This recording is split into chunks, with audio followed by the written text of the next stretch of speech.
innehalten.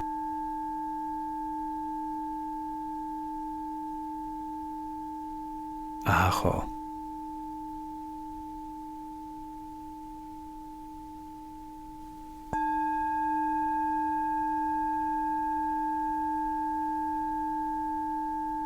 An dem Ort,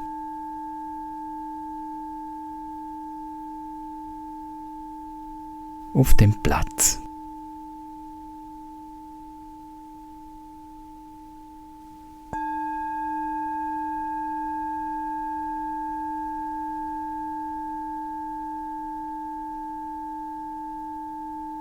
Sich innerlich nochmal ganz bewusst niederlassen. Auf den Stuhl, auf Sitzküsse,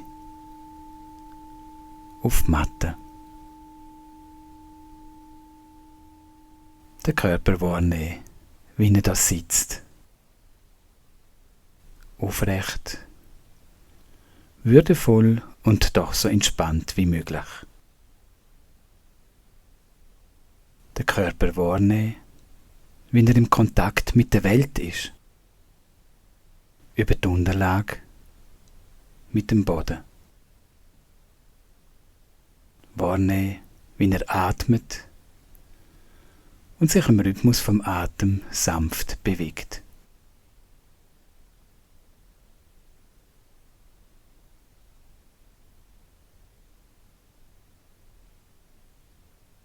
Verweilen im Augenblick.